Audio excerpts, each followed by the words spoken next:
வலுவாமை. அப்படின்னா என்ன சார்? அப்படின்னா உட்கார். உங்க அப்பா உன்னை அடிச்சாருன்னு வச்சுக்கோ. ப்ரேயர் ஹாலில் ஹெட் மாஸ்டர் உன்னை எல்லாரும் முன்னாடியும் மண்டி போட வச்சாருன்னு வச்சுக்கோ.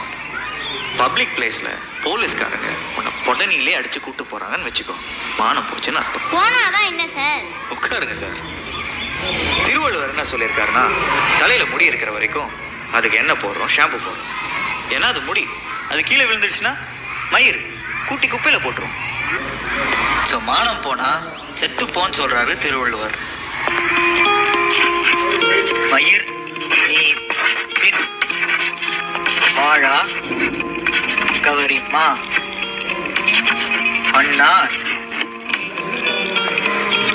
உயிர் நீ பர் மானம் வரின்